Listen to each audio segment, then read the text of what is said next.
The laughter started before the auctioneer even lifted the gavel. It wasn't just a chuckle here and there, it was loud, careless, echoing across the dusty warehouse like a cruel chorus. Grown men with oil-stained hands pointed and smirked. A few younger guys took photos, shaking their heads as if the bike sitting in the center of the floor was nothing more than a joke. Rust clung to it like disease. The leather seat was torn open, spilling foam like an old wound. The paint, if there had ever been any worth mentioning, was now a patchwork of dull metal and faded scars. And yet, standing at the edge of the crowd, Ryan Malik couldn't look away. Because something about that broken machine didn't feel like a joke. It felt forgotten. Before we dive deeper into this story, take a moment, if you believe in kindness, second chances, and the idea that even broken things can carry powerful stories, don't forget to like, comment, share, and subscribe to Only Kindness. Your support helps stories like this reach hearts that need them.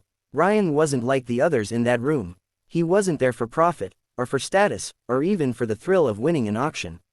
He had come because he needed something, anything, to hold on to. Life had stripped him down piece by piece over the past 3 years. First, the garage he had built with his father had gone under after a string of bad investments. Then came the illness that took his father away, slow and cruel, leaving behind silence where laughter used to live. After that, everything else seemed to follow.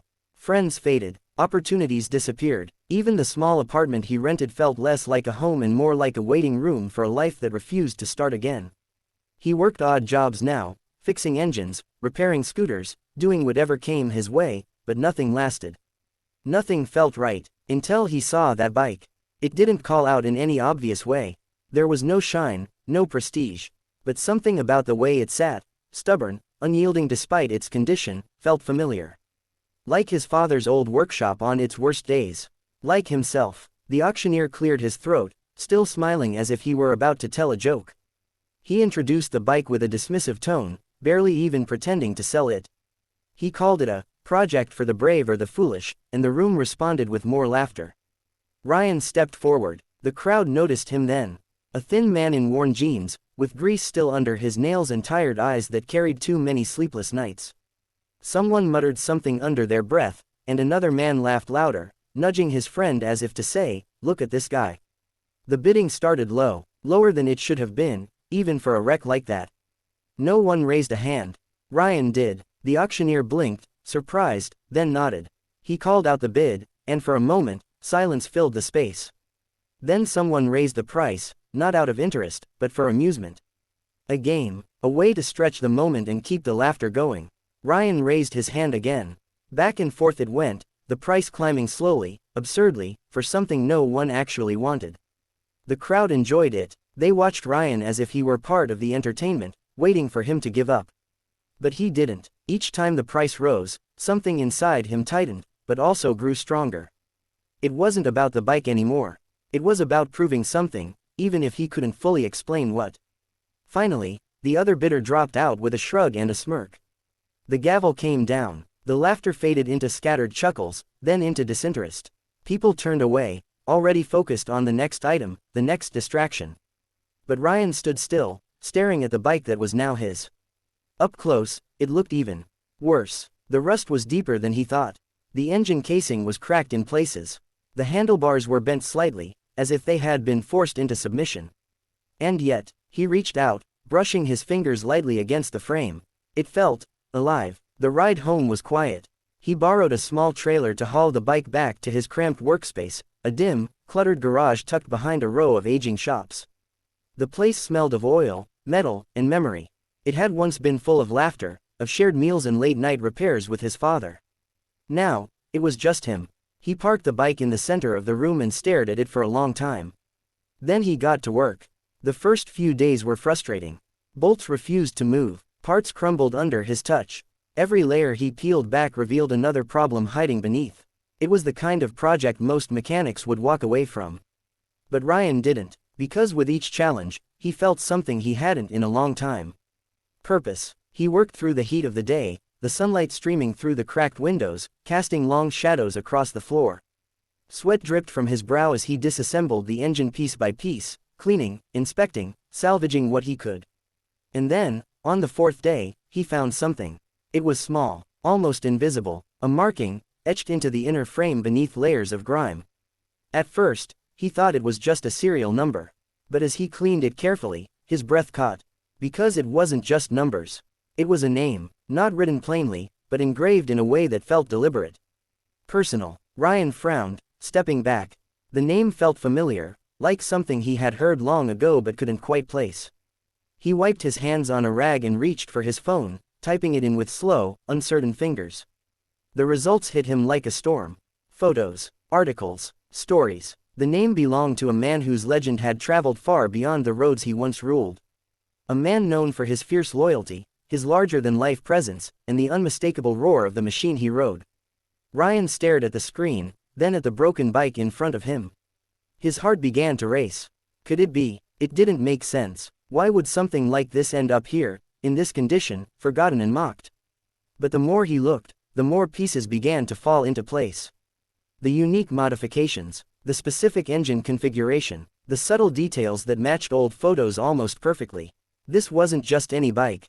It had a past, a powerful one, and suddenly, the laughter from the auction echoed in his mind, but it sounded different now. Not cruel, but ignorant.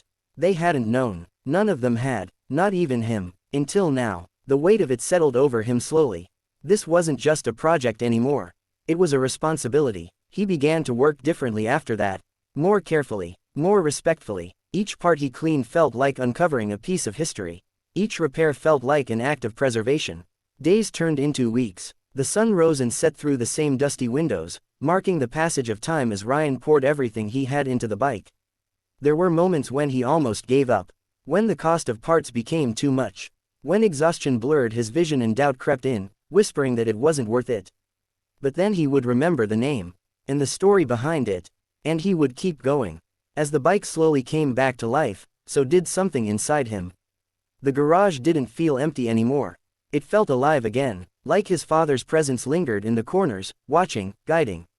Ryan found himself talking aloud sometimes, explaining what he was doing, just like he used to. And for the first time in years, he didn't feel alone. The day the engine finally turned over was quiet. No crowd, no applause, just Ryan, standing in the dim light, his hands trembling slightly as he pressed the ignition. The sound that followed wasn't perfect.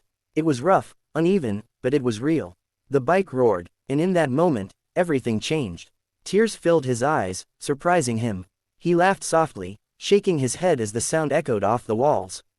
He had done it, not perfectly, not completely, but enough. The story didn't end there. Word began to spread, not because Ryan told it, but because people noticed. A few old riders who recognized the design stopped by, their expressions shifting from curiosity to disbelief. They ran their hands over the frame, their voices lowering as they spoke about what it meant. Soon, more people came. Not to laugh, but to listen, to remember. Ryan found himself at the center of something he had never expected. A story bigger than his own, tied to a legacy he had unknowingly rescued from obscurity.